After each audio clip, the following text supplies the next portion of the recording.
बिस्मिल्लाहिर्रहमानिर्रहीम। अस्सलामुअलैकुम। हमारे चैनल कहानी हब ऑफिशियल में खुशामदीद। नाजरीन, मैं आज आपके लिए इंतहाई खौफनाक और दिलचस्प कहानी लेकर आई हूँ। लेकिन कहानी शुरू करने से पहले आपसे गुजारिश है कि अगर आपने हमारा चैनल सब्सक्राइब नहीं किया तो आप हमारे इस चैनल को सब्सक्राइब कर लीजिए और बेल आइकन को भी प्रेस कर लें ताकि हर नई आने वाली वीडियो बआसानी आप तक पहुँच सके। जूली और सैंड्रा सोफे पे बैठी थी। सैंड्रा स्नैक्स और सॉफ्ट ड्रिंक लिए मूवी देख रही थी, जबकि जूली अपने हाथों में नेल पॉलिश लगा रही थी। यार, मुझे तो इस रूटीन से बोरियत हो रही है। कब खत्म होंगी ये छुट्टियां? जूली ने सैंड्रा को मुखातिब किया। You are right. सैंड्रा ने ग्लास मुंह से हटा के जूली की तायद की। जूली और सैंड्रा फ्रेंड्स होने के साथ साथ रहती भी एक ही घर में थी। दोनों पढ़ने के लिए टेक्सास आई हुई थी। एग्जाम्स खत्म हो चुके थे और दोनों की छुट्टियां थी। क्यों ना हम कोई जॉब कर लें, सैंड्रा ने सोच के कहा। सैंडी, जॉब और मैं? जूली ने गरूर से सीने पे उंगली रख के कहा। जूली एक इंतहाई मगरूर लड़की थी और गुस्सा तो उसका ऐसा होता था कि उसे कुछ होश नहीं रहता था। नौकरी तो बड़ी दूर की बात है। मैं तो किसी की राय लेने की जहमत नहीं करती, जूली ने हकारत भरे लहजे में कहा। अरे यार, तुम तो सीरियस हो गई। ये तो टाइम पास की बात है। हमने कौन सी ऑफिस जॉब करनी है जो हमें बॉस के आगे सर झुका के खड़ा होना पड़ेगा। हम अपने टाइप की जॉब तलाश करेंगे, सैंड्रा ने तफसील से कहा तो जूली नरम पड़ गई। जूली जूली सैंड्रा आवाजें देती जूली के रूम में आई। उसी वक्त बाथरूम का दरवाजा खुला और जूली तौलिए में बाल लपेटे बाहर आई। क्या बात है सैंडी डियर? जूली ने मुस्कुरा के पूछा।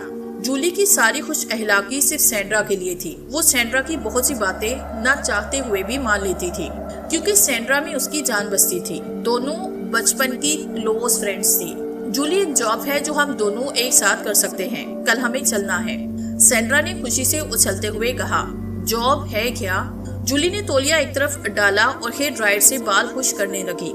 आरजे की जॉब है, फन का फन, साथ पैसे भी, सैंड्रा ने सोफे पे गिरते हुए कहा। तुम कहती हो तो देख लेंगे, जूली ने लापरवाही से शाने उचका के कहा। बस कल ऑडिशन में पास हो जाएं तो मजा आ जाए, सैंड्रा ने ख्याली अंदाज से कहा। किसमें दम है जो जूली को रिजेक्ट करे? जूली ने बमें चढ़ा के कहा।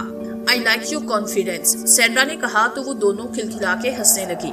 अगले दिन जूली और सैंड्रा रेडियो स्टेशन पहुंच गई थी। वहाँ और लोग भी आए हुए थे, मगर जूली का इत्मीनान ही कुछ और था और वो थी भी बड़ी खूबसूरत। वहाँ सब लोग उसकी शख्सियत से मुतासिर हुए नजर आए, जिसे खुद जूली ने भी महसूस किया और गरूर से उसकी गर्दन और ज्यादा तन गई। फिर जूली और सैंड्रा की बारी आई। पहले इंटरव्यू था, फिर ऑडिशन। दोनों यंग थी, तालीम याफ्ता थी, इंटरजेनिक थी और सबसे अहम ये कि दोनों बातों की तो माहिर थी। अगर उनकी किसी से बहस हो जाती तो सामने वाला हाथ जोड़ के मुआफी मांगने लगता। दोनों ऑडिशन में पास हो गई। फिर स्टेशन हेड ने उनके साथ सारे मामला तय कर लिए। उन्हें नाइट शो से काम स्टार्ट करना था। कुछ ही दिनों में उनका शो यंगस्टर में मशहूर होने लगा। वो रॉक शो करती थी जो कि नौजवानों में बहुत ज्यादा मकबूल हुआ। दोनों को अंदाजा नहीं था कि वो कुछ ही दिनों में मशहूर हो जाएंगे। उनके शो की रेटिंग ऊपर जाती रही थी। किसी को सैंड्रा का मजाक पसंद था तो जूली के जिद्दा अंदाज का दीवाना था कोई। लोगों की फरमाइश पे उनके शो का दुरानिया भी बढ़ा दिया गया। दोनों को घर पहुंचते पहुंचते काफी ज्यादा देर हो जाती थी। और ये है आज के शो का लॉस्ट सॉन्ग, बाय। लेकिन पार्क, इसके साथ ही मुझे सैंड्रा और जूली को इजाजत दें। कल फिर मुलाकात होगी, same time same channel, only on your favourite show the rock show. Good night and take care. Show खत्म करके दोनों प्रोग्राम हेड के रूम की तरफ जाने लगी। प्रोग्राम हेड ने शो के बाद उन्हें कुछ बात करने के लिए अपने रूम में बुलवाया था। यार सैंडी, जाते वक्त कुछ लेकर चलना, मुझे भूख लग रही है। घर पहुंचने का मैं वेट नहीं कर सकती, जूली ने सीढ़ियां चढ़ते हुए कहा। दोनों बातें करती प्रोग्राम हेड के रूम तक पहुंची। जूली ने दरवाजा नॉक किया। यस। अंदर से मिस्टर माइकल की आवाज आई तो दोनों ने दरवाजा खोल के देखा। कम इन, मिस्टर माइकल ने मुस्कुरा के कहा। दोनों अंदर आ गए। प्लीज सिट, मिस्टर माइकल ने खुश अहलाकी से कुर्सी की जानिब इशारा करते हुए कहा। मैंने आप लोगों को इसलिए बुलाया है कि 2 दिन बाद हैलोवीन डे सेलिब्रेट किया जा रहा है और हमारा चैनल पूरा दिन खास ट्रांसमिशन नशर करेगा। वैसे तो आप लोग रॉक शो करती हैं, मगर इस रोज आप स्पेशल शो करेंगी। ओके सर, सैंड्रा ने मुस्कुरा के कहा। जबकि जूली खामोश रही। फिर दोनों मिस्टर माइकल से इजाजत लेके बाहर आई और पार्किंग में अपनी गाड़ी की जानिब बढ़ने लगी। यार सैंड्रा, ये क्या बकवास है? जूली ने गाड़ी का दरवाजा सीट पे बैठ के जोर से मारते हुए कहा, क्या चीज?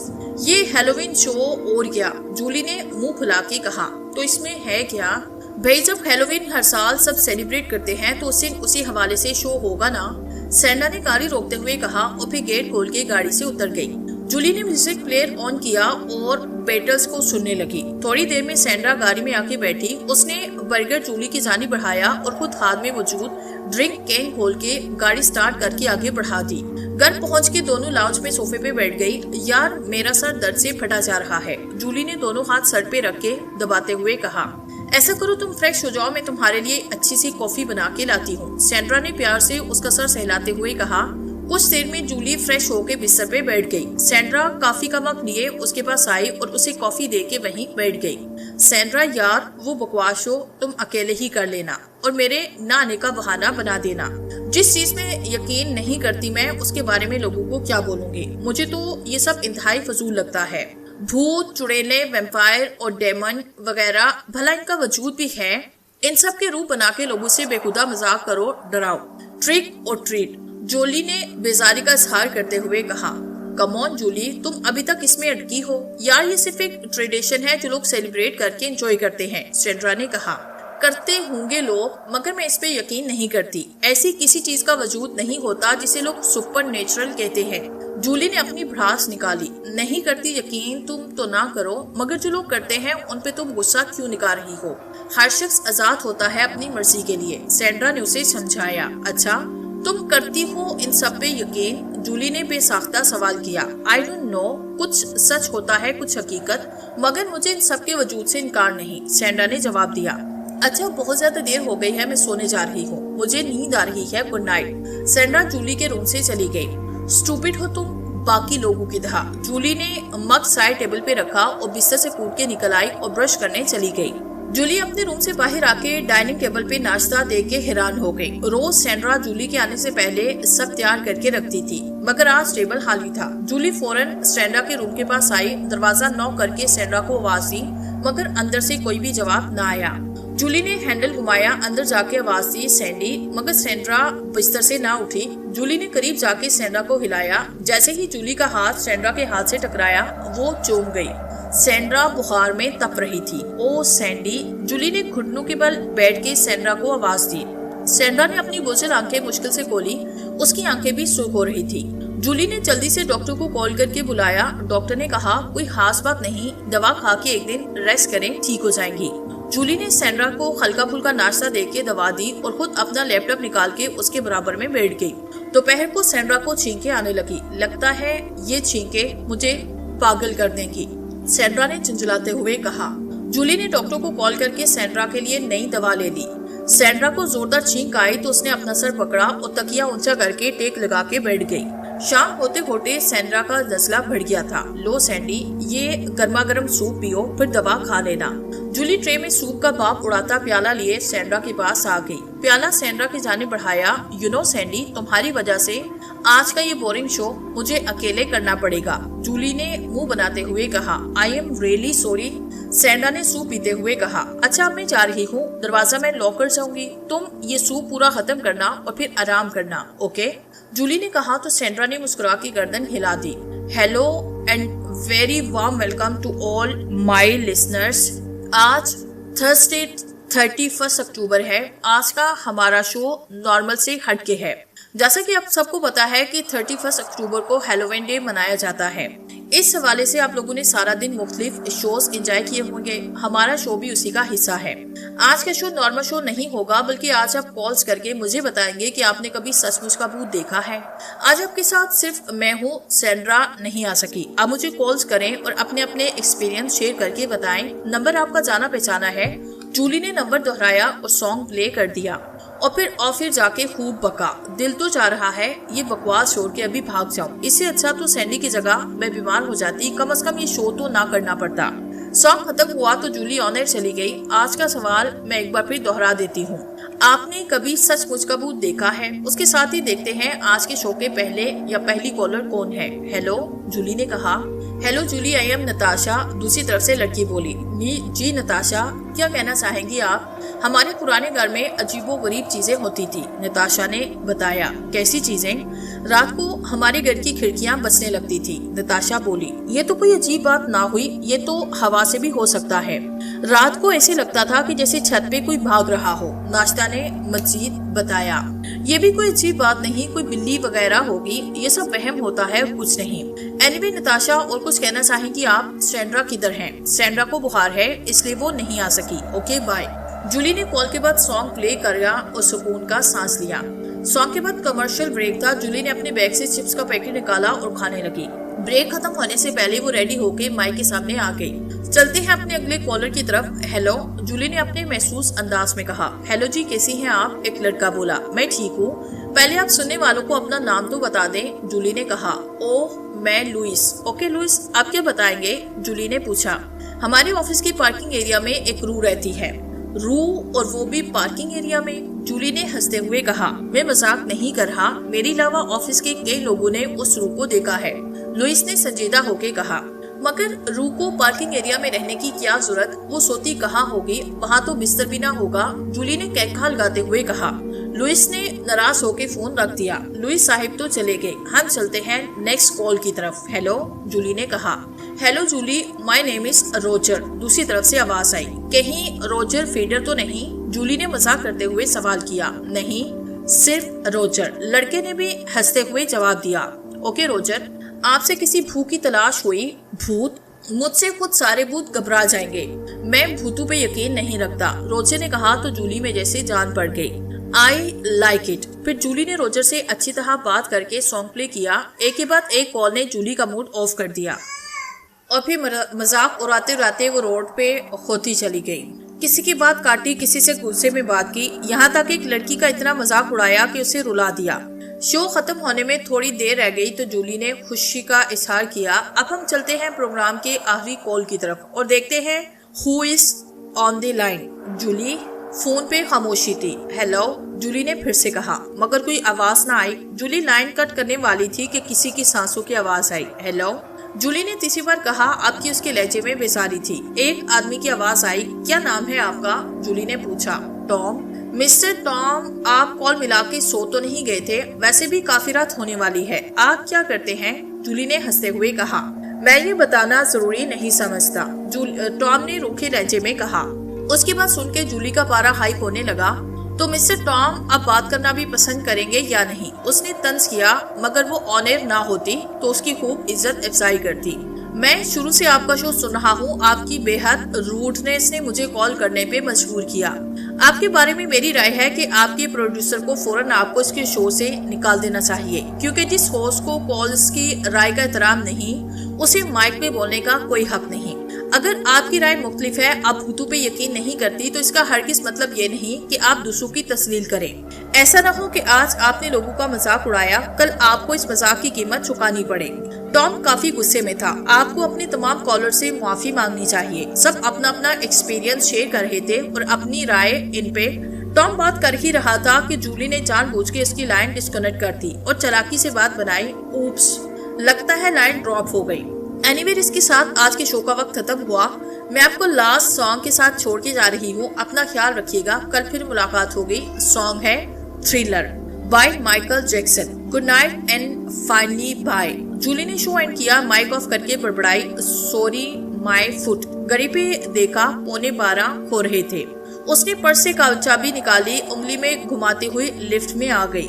नीचे पार्किंग एरिया में लिफ्ट का दरवाजा खुला तो उसकी उंगली में घूमती चाबी रुक गई। सामने बिल्कुल सन्नाटा था। जूली और सैंड्रा रोज इसी वक्त निकलती थी, मगर आज जूली को जाने क्यों अकेले अजीब सा लग रहा था। उसके कदम तेज होते जा रहे थे। गाड़ी के पास आके उसने जैसे ही दरवाजे में चाबी लगाई, उसे महसूस हुआ कोई इसके पीछे खड़ा है। वो एकदम पलटी, मगर वहाँ सिर्फ सन्नाटा था। खौफ की एक अनजानी लहर उसके पूरे वजूद में दौड़ गई। उसने जल्दी से दरवाजा खोला, सीट पे बैठ के फुर्ती से दरवाजा बंद किया। मुंह पे आई लिड को हटा के उसने गाड़ी स्टार्ट की और पार्क हुई कारों की लाइन पे करती बाहर निकलने वाले रास्ते पे आ गई। वहाँ सिक्योरिटी गार्ड मौजूद था। उसने उसे चेक किया और जाने का सिग्नल दे दिया। गार्ड को मौजूद बाकी उसे जाने की सुकून का एहसास हुआ। गाड़ी बिल्डिंग से बाहर आते हुए उसने मुस्कुरा के सर हिलाया। खुद से कहा, लगता है आज का शो करके मेरा भी दिमाग खराब हो गया है। ये सब उसी का असर है। उसने कार की स्पीड बढ़ाई। अंधेरे में तेजी से पीछे जाते दरख्त उसे वहशतनाक लग रहे थे। सैंड्रा पता नहीं जाग रही होगी या नहीं, उसने सोचा। फिर अचानक उसकी कार ने 2-3 झटके लिए और रुक गई। उसने गाड़ी दोबारा स्टार्ट करने के लिए चाबी घुमाई। खड़खड़ करके गाड़ी खामोश हो गई। उसने दोबारा कोशिश की, तीसरी बार, मगर गाड़ी हर बार यूं ही खामोश हो जाती। उसे गुस्सा आ रहा था। शिट कह के उसने जोर से स्टीयरिंग पे हाथ मारा और बाहर निकल के जोर से गाड़ी का दरवाजा बंद कर दिया। सड़क बिल्कुल सुनसान थी। दूर दूर तक किसी गाड़ी का नामो निशान न था। उसे मालूम था ये सड़क हमेशा सुनसान रहती है, वो लोग रोज गुजरते हैं यहाँ से। उसने रेस्ट वॉच पे नजर डाली। घड़ी के चमकते डायल में 12:30 बज रहे थे। इससे तो अच्छा था ये वहीं खराब हो जाती, कम से कम कोई मदद तो मिल जाती। 15 मिनट इंतजार करते हुए गुजरे, मगर ना तो कोई गाड़ी आई और ना ही कोई इंसान नजर आया। थक के उसने गाड़ी लॉक की। सड़क से उतर के एक तरफ बने रास्ते पे बढ़ने लगी। शायद कोई यहाँ मिल जाए या किसी का घर हो, उसने सोचा। वो आहिस्ता आहिस्ता आगे बढ़ती जा रही थी। रास्ता साफ सुथरा और दोनों तरफ ऊंची ऊंची झाड़ियां तरतीब से उगी हुई थी, जिनकी लंबाई उसके सर से भी ऊंची थी। चलते चलते रुके। वो कुछ सुनने की कोशिश करने लगी। उसे बाईं तरफ झाड़ियों से किसी के कदमों की आवाज आ रही थी। आवाज करीब होती जा रही थी। फिर झाड़ियों में हरकत हुई। इस उजर से उस जानिब देखने लगी। अचानक झाड़ियां हटी तो वो धक से रह गई। वहाँ एक पंपकिन हेड खड़ा था। वो कुछ देर यूं ही रही, फिर उसके चेहरे पे मुस्कुराहट फैल गई। उसके दिमाग में गूंज गया, आज तो हैलोवीन है, जिसमें अक्सर लोग पंपकिन हेड बनते हैं। वो आगे बढ़ती और चलती हुई उस पंपकिन हेड के करीब जाते हुए बोली, क्या आप मेरी मदद करेंगे? मेरी गाड़ी खराब हो गई है। वो उस पंपकिन हेड के सामने पहुंच के रुक गई। उसने पंपकिन हेड की आंखें देख के वो चौंकी। वहाँ खाली गड़ू से इंसानी आंख की बजाय रोशनी झलक रही थी। फिर उस पंपकिन हेड ने कैकेल गाना शुरू कर दिए। उसके खुले मुंह से रोशनी झलक रही थी। रात के अंधेरे में वो बेहद खौफनाक लग रहा था। फिर उसने अपना हाथ ऊपर उठाया। उसकी आंखें खौफ से फैली। उसके हाथों की उंगलियों की जगह नुकीली छुरियां लगी हुई थी। इस पंपकिन हेड ने हाथ घुमा के उस पर वार किया। वो अपनी जगह से हट गई, मगर उसके कांधे में अंगारे से दहकते महसूस हुए। उसने अपने कांधे को देखा। वहाँ 3 गहरी लकीरें पड़ गई, जिनसे खून रसने लगा। उसने बगैर सोचे समझे आगे की जानिब दौड़ लगाई। वो अपनी पूरी ताकत से भाग रही थी। अपने ऊपर में गूंजते कह कहे दूर होते महसूस हो रहे थे। भागते भागते उसकी टांगें छल होने लगी। फिर उसकी रफ्तार धीमी पड़ने लगी। अब उससे बिल्कुल भागा नहीं जा रहा था। वो रुक गई, मगर पीछे मुड़ के देखना ना भूली। दूर दूर तक कोई न था। उसका सांस इंजन की तरह चल रहा था और दिल इतना बेकाबू हो रहा था कि मानो अभी मुंह से बाहर निकल आएगा। अभी उसे सांस लिए चंद लम्हे भी न गुजरने पाए थे कि उसके कान खड़े हो गए। उसे झाड़ियों में आवाज आई। उसने अपने पूरे वजूद की ताकत समेटी और दोबारा से भागना शुरू कर दिया। भागते भागते झाड़ियां खत्म हो गई। उन झाड़ियों के इख्तिताम पे खुला मैदान था, दूर दूर तक फैला हुआ, और काफी आगे कुछ मकानात बने दिखाई दे रहे थे। उसे कुछ हिम्मत हुई और वो भागते भागते उन मकानात की तरफ गई। उसके हाथ में बहुत ज्यादा दर्द हो रहा था। वो गिरती पड़ती एक मकान के दरवाजे पे पहुंची और उसे खटखटाने लगी। वो बार बार पीछे मुड़ के भी देख रही थी। उसे लग रहा था कि दरवाजा खुलने से पहले कहीं वो पंपकिन हेड आके उसे दबोच न ले। दरवाजा न खुला तो उसने शिद्दत से दरवाजा पीटना चाहा, मगर दरवाजा खुद ब खुद खुल गया। अंदर अंधेरा था। हेलो, कोई है? उसने अंदर दाखिल होके कहा, मगर कोई जवाब ना मिला। वो दरवाजा बंद करना ना भूली। वो पंपकिन हेड उसके सर पे सवार था। उसने फिर जोर से कहा, कोई है? मगर वहाँ सिर्फ खामोशी थी। सामने दीवार पे घड़ी लगी थी। उसने स्विच बोर्ड के बटन दबाए तो लाइट जल गई। घड़ी रुकी हुई थी। उसने 12 बज रहे थे। उसने अपनी क्लाई पे बंदी घड़ी देखी तो 2 बजने में 5 मिनट थे। उसे रोना आ रहा था। वो सोच रही थी कि ना इस रास्ते पे आती और ना ही वो इन हालात में फंसती। उसे वहीं सड़क पे इंतजार करना चाहिए था। उसके सामने मेज पे ट्रे में सुख बिल्कुल फ्रेश सेब रखे हुए थे। उन्हें देख के उसे भूख लगी। उसने झिझकते हुए एक सेब उठाया। उसने सेब का बाइट लिया। सेब बेहद मीठा था। अचानक उसे दूर से शावर से पानी गिरने की आवाज आई। वो मुड़ी तो थोड़े फासले पे बाथरूम था। उसका दरवाजा आधा खुला हुआ था, जिससे रोशनी आ रही थी। वो उस तरफ बढ़ी। हेलो, उसने दरवाजे को उंगली से नॉक किया, मगर कोई आवाज न आई तो वो अंदर दाखिल हुई। छत में लगे शावर से पानी गिर रहा था, मगर जैसे ही उसकी नजर साइड में रखे बाथ टब पे पड़ी तो उसकी चीख निकल गई। उसमें एक मुर्दा औरत पड़ी थी। वो लाश सड़ने लगी थी। वो भाग के बाहर आई। उसे अपने होठों के किनारों पे कुछ रिंगता महसूस हुआ। उसने हाथ फेरा तो वहाँ एक कीड़ा था। उसे अपने मुंह के अंदर ससराहट महसूस हुई। उसने हाथ में पकड़े सेब को देखा तो उसे उबकाई आई। सेब सड़ा हुआ था, उसमें कीड़े चढ़ रहे थे। उसने मुंह में जो सेब डाला उसे थूका और हाथ में पकड़ा सेब दूर फेंक दिया। अचानक बाथरूम का दरवाजा चिरचिरा के खुला। दरवाजे पे उसे सड़ा हुआ हाथ नजर आया। ये उसी औरत का हाथ था जो कि बाहर टब में पड़ी थी। उसने बाहर के दरवाजे की जानिब दौड़ लगाई और दरवाजा खोल के बाहर निकल आई और आगे दौड़ने लगी। थोड़े फासले पे मौजूद एक घर का दरवाजा उसे खुला हुआ नजर आया। उसने उस घर के दरवाजे से अंदर झांका। गेट के आगे लॉन था जिसमें लगा चूल्हा हिल रहा था। उस पे एक बच्ची गुड़िया लिए बैठी थी। उसने आगे बढ़ के उस बच्ची से पूछा, बेटा घर में मॉम डैड हैं आपके? बच्ची ने हाथ से अंदर की तरफ इशारा किया तो उसकी जान में जान आई। जूली अंदर गई। अंदर एक बड़ी सी डाइनिंग टेबल पे मोमबत्तियां जा रही थी और एक आदमी औरत बैठे हुए थे। माफ कीजिएगा, मैं बगैर इजाजत आपके घर के अंदर दाखिल हुई, मगर दोनों खामोशी से बैठे रहे। क्या मैं यहाँ बैठ सकती हूँ? उसने कुर्सी खिसखिसाते हुए पूछा, मगर दोनों अब भी खामोश रहे। Are you guys okay? उसने आगे बढ़ के औरत से पूछा जो मेज पे चाय का कप पकड़े बैठी थी।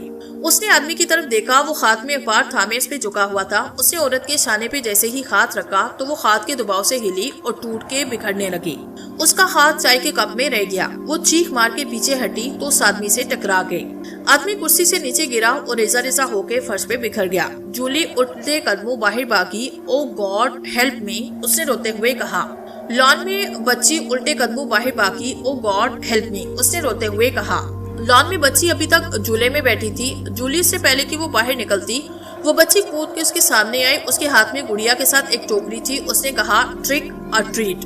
जूली ने डरते डरते अपनी जीन्स की पॉकेट से चॉकलेट निकाल के बच्ची की टोकरी में डाली। बच्ची ने गिरा के चॉकलेट जमीन पे मारी। आई वॉन्ट योर ब्लड, इतना कह के बच्ची ने अपनी गर्दन पे हाथ फेरा तो उसकी गर्दन पे खुद बहुत कट लगा। उससे खून बहने लगा। जूली की नीली आंखें खौफ से फैल गई। वो चीखें मारती घर से भाग निकली। वो भागती जा रही थी, धारे मार के रो भी रही थी। ऊपर से हाथ में इतनी तकलीफ थी कि उसका बुरा हाल हो रहा था। फिर वो एक जगह जमीन पे गिरी। वो उठी, घुटनों के बल जमीन पे टिक के गहरे गहरे सांस लेने लगी। दर्द से कह की आवाज आई। उसने पीछे मुड़ के देखा तो अंधेरे में पंपकिन हेड की आंखों और मुंह से झलकती रोशनियां बेहद खौफनाक लग रही थी। ओ गॉड, उसका दम निकलने लगा। वो उठी और फिर से दौड़ने लगी। सारे घर वीरान पड़े थे। फिर उसे दूर एक घर में रोशनी नजर आई। उसके कदम बेसाख्ता उस घर की जानिब भागना शुरू हो गए। दरवाजे पे पहुंच के बेतहाशा दरवाजा पीटना शुरू किया। कुछ देर में अंदर से दरवाजे की कुंडी खुलने की आवाज आई। दरवाजा खुला। उसके पीछे से एक बूढ़ी औरत निकली। उसने सवालिया नजरों से उसकी तरफ देखा, फिर बोली, कौन हो तुम और रात किस वक्त क्या कर रही हो? पहले मैं अंदर आ जाऊं? औरत ने पहले सोचा, फिर बोली, अच्छा आ जाओ। जूली तीर की तरह अंदर घुसी। औरत ने दरवाजा बंद किया। अब बताओ कौन हो तुम और इतनी रात में अकेली यहाँ क्या कर रही हो? किसकी घर आई हो यहाँ? औरत ने सवालात की लाइन लगा दी। मेरा नाम जूली है। दरअसल मेरी गाड़ी खराब हो गई। सड़क पे कोई न मिला तो मैं मदद के लिए चलती चलती यहाँ पहुँच गई। उसने जानबूझ के गुस्से वाकयात का जिक्र नहीं किया। उसने दीवार पे लगी घड़ी पे देखा तो वो 3:15 बजा रही थी। फिर उसने अपनी रिस्ट वॉच देखी, वो भी 3:15 बजा रही थी। इसका मतलब है ये घर नॉर्मल है। जूली ने दिल में सोचा। तुम बैठो, चल चल के पैर थक गए होंगे। अभी मेरा बेटा आएगा, वो तुम्हें तुम्हारी मंजिल पे पहुंचा देगा। जूली को कुछ सुकून मिला। वो सोफे पे बैठ गई। ये तुम्हारे कंधे पे क्या हुआ? बूढ़ी औरत ने सवाल किया। वो मैं गिर गई थी तो चोट लगी। मैं तुम्हारे लिए दवा लाती हूँ। औरत ने उसे एक मरहम लगाने के लिए दिया जो उसने अपने कांधे पे लगा लिया। तुम्हें भूख तो लग रही है, कुछ खाया भी है तुमने या नहीं? औरत के सवाल पे उसने अपने खुश्क होंठों पे जुबान फेरी। उसे सचमुच बड़ी शिद्दत की भूख लग रही थी, मगर खौफ उसकी भूख के हावी था। अब खौफ में कमी आई तो भूख का एहसास फिर सर उठाने लगा। नहीं रहने दे, आपको जहमत होगी। वैसे भी मैंने आपको नींद से जगा के परेशान किया, उसने झिझकते हुए कहा। अरे नहीं भाई, आज कैसी नींद? आज तो हैलोवीन नाइट है हमारे लिए खास, तो फिर सोना कैसा? जूली ने सोफे की पुष्ट से सर टका के आंखें बंद की। गुजरने वाला हर वाकया कलम की तरह उसके दिमाग में चलने लगा। वो सब क्या था? हकीकत थी या मेरा वहम था या किसी का बेहुदा मजाक? कहीं वो कॉलर टॉम तो नहीं जो मुझे धमका रहा था? नहीं, उसे क्या पता कि मैं किधर जाऊंगी, कहाँ रहती हूँ, फिर सब सच में हुआ है क्या? क्या भूतों का वजूद होता है? वो यकीन और बेयकीनी की कैफियत से दो चार थी। खाना गर्म हो गया। बूढ़ी औरत की आवाज से जूली ने आंखें खोली और सीधी हो गई। आजो इस तरफ। जूली उसके पीछे जाने लगी। बराबर वाले कमरे में खाने की मेज थी जिसपे सूप का गरम गरम भाप उड़ाता प्याला, प्लेट में पुने हुए गोश्त के पार्चे, सलाद के डिश। जूली सब कुछ देख के शर्मिंदा हो गई। मैं बेहद माज़रत हूँ, मेरी वजह से आपको रात के इस पहर इतनी जहमत उठाना पड़ रही। बातें छोड़ो, खाना खाओ, ठंडा हो जाएगा। हाँ, अगर ठंडा हो गया तो फिर जरूर मुझे दोबारा गर्म करने की जहमत पड़ेगी, बूढ़ी औरत ने मजाक करते हुए कहा। आप नहीं खाएंगी? नहीं, मैं खाना खा चुकी हूँ। और कुर्सी खींच के वो औरत बैठ गई। जूली ने चंपे में सूप लिया। पी के उसे एक अजीब सी लज्जत का एहसास हुआ। ये तो बड़ा ही मजेदार है। अगर जूली इस औरत के दिमाग को पढ़ सकती तो वो चीखें मारती भाग जाती। वो औरत दिल में कह रही थी, मजेदार क्यों ना होगा, आखिर इंसानी बच्चे का सूप है जिसका गोश्त बड़ा नरम और लजीज होता है। जूली ने जल्दी जल्दी सूप खत्म किया। छुरी कांटा उठा के गोश्त के पार्चे को खाने के लिए खाट को मुंह में रखा। इतना मजे का गोश्त जूली ने अपनी जिंदगी में कभी न खाया था। डिलीशियस। जूली के मुंह से बेसाख्ता निकला। जूली ने जल्दी जल्दी तमाम गोश्त के पार्चे साफ किए। छुरी कांटा रख के नैपकिन से मुंह साफ करते हुए कहा, बिलाशुबा मुझे ये कहने में कोई यार नहीं कि आप बेहतरीन कुक हैं। जूली का खौफ बिल्कुल भाग चुका था। उसने दिल खोल के मिसेस कैथरीन के खाने की तारीफ की। ये किस चीज का गोश्त था? किस जानवर का गोश्त था? इंसान का गोश्त। बुरी औरत ने कहा तो जूली को सांस सूख गया। कमरे में खामोशी छा गई। बुरी औरत ने जोर से कहकहा लगाया, मैं मजाक कर रही हूँ। तो जूली भी हंसने लगी। आपने तो मुझे डरा दिया मिसेस कैथरीन। अभी डिनर की एक चीज बाकी है, वो यहाँ नहीं, सोफे पे चलकर सर्व करूंगी। आराम से बैठ के बातें करते हुए एंजॉय करेंगे। मिसेस कैथरीन बोली और फिर दोनों वापस सोफे पे आके बैठ गई। बुरी औरत उठ के अंदर आई। जब वो वापस आई तो उसके हाथ में बोतल और गिलास थे। यहाँ तुम्हारे लिए रेड वाइन। बुरी औरत ने गिलास में रेड वाइन उड़ेलते हुए कहा। जूली ने हाथ बढ़ा के गिलास उठाया और थैंक्स कहा। पहला सिप लेते ही जूली को उसका जायका अजीब लगा। आप अपने बारे में कुछ बताएं। मेरे शोहर ने काफी पहले दूसरी शादी कर ली थी। मैं और मेरा बेटा अकेले रहते हैं। मेरे बेटे का नाम सैम विल्सन है। सैम विल्सन के नाम पे जूली के होंठों से लगा गिलास वही का वही रह गया। अच्छा रुको, मैं तुम्हें अपनी तस्वीर दिखाती हूँ। बूढ़ी औरत फिर अंदर चली गई। जरूरी तो नहीं कि ये वही सैम विल्सन हो। जूली ने अपनी तसल्ली खुद ही कर ली। इतने में बूढ़ी औरत तस्वीरें लेके आई। ये मेरे शोहर की तस्वीर है। सैम, अगर तुम हमारे मशवरे पे अमल करो तो जूली तुमसे जरूर दोस्ती कर लेगी। हम उसके दोस्त हैं और उसकी पसंद नापसंद जानते हैं। सैम जूली का क्लास फेलो था, मगर जूली को जाने क्यों सैम से चिढ़ती। ऐसा कोई मौका जूली हाथ से जाने न देती जिससे मैं वो सैम की बेइज्जती कर सकती, जबकि सैम की ये कोशिश होती कि वो किसी तरह जूली से दोस्ती कर ले। ये दोस्ती तो दूर की बात, जूली सैम को पसंद भी न करती थी। अब जूली के दोस्त हेलोविन सैम को बेवकूफ बना रहे थे कि वो जूली को डरा के उसकी दोस्ती पा सकता है, क्योंकि जूली को हेलोवीन बहुत पसंद है, जबकि हकीकत उसके बरक्स थी। जूली के नजदीक हेलोवीन एक बूढ़ा त्योहार था। जूली अकेली घर पे टीवी देख रही थी, मगर उसका पारा हाई था। बच्चों ने ट्रिक और ट्रीट के लिए उसका दरवाजा बचा के उसका दिमाग घुमा दिया। जूली उठी। उसने मूवी प्लेयर में अपनी पसंद की मूवी लगा के वापस आके बैठ गई। मूवी शुरू हुए चंद मिनट ही गुजरे थे कि फिर डोरबेल बजी। जूली ने बेल की आवाज कान पर से उड़ाई। थोड़ी देर में बेल बजना बंद हो गई। ठक ठक ठक आवाज जूली को अपने सर पे पड़े हथौड़े की तरह मालूम हुई। जूली ने आंख खोली तो आवाज रुक गई। उसने फिर आंखें बंद की, तकिए में मुंह दिया। ठक ठक ठक आवाज फिर आई। उसने आवाज पे गौर किया तो आवाज छत में से आ रही थी। ऊपर भी एक कमरा था जिसमें फालतू सामान रखा था। इससे पहले कि वो आंखें बंद करती, ठक ठक अब वो गराती हुई बिस्तर से निकली, पैर पटकती सीढ़ियां चढ़ने लगी। ऊपर पहुंच के उसने दरवाजा खोला, अंदर दाखिल हुई। उसने दीवार पे लगे स्विच को टटोला, लाइट जला के चारों तरफ देखा। फिर उसकी नजर कमरे में लगी शीशे की खिड़की पे पड़ी। खिड़की के बाहर कोई हेलोवीन की मुनासिबत से पंपकिन हेड का गेटअप किया हुआ था। खिड़की को स्लाइड करके ऊपर उठाने की कोशिश कर रहा था, मगर खिड़की आज खुल के अटकी हुई थी। उसे ऊपर उठाने की कोशिश से ठक ठक की आवाज पैदा हो रही थी। उसका रुख जूली की तरफ था। जूली पहले ही बच्चों की वजह से गुस्से में थी। उससे चिल्ला के कहा, हे यू, जो भी हो यहाँ से दफा हो जाओ।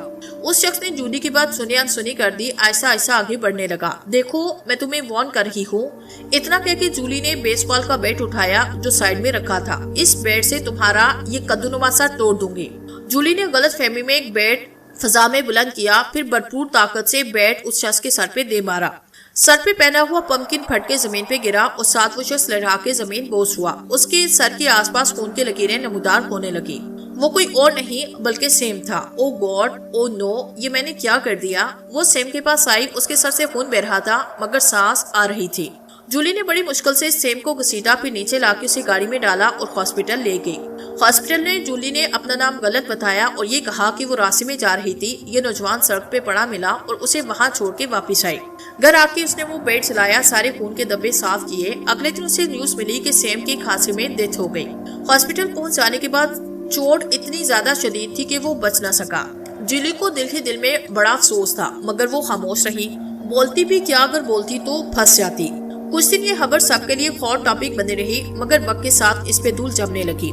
तुम्हें कैसी लगी? बूढ़ी औरत की आवाज जूली माजी से निकल आई। क्या ये रेड वाइन अच्छी है? जूली ने जबरदस्ती मुस्कुराते हुए कहा। हाँ, पसंद तो जरूर आएगी, आखिर खून तो तुम्हारे मुंह लग चुका है। बूढ़ी औरत का कहना था कि जूली ने अपने गिलास की तरफ देखा तो वो खून से भरा था।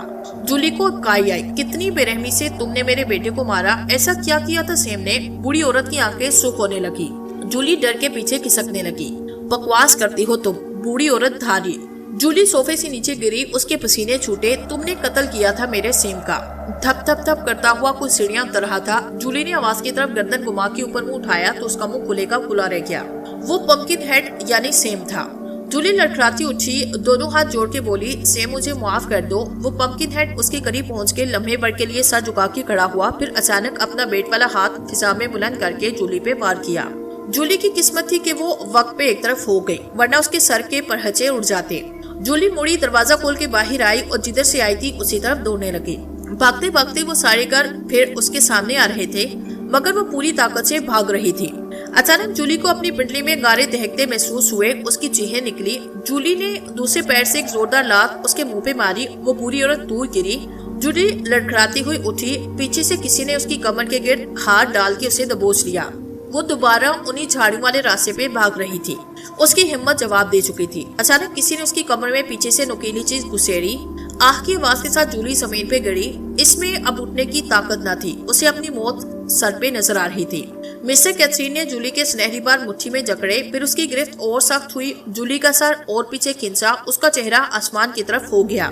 सेम बेटा, काट दे इसकी गर्दन। जूली को आखिरी आवाज उस पंपकिन हेड के शैतानी कह की आई।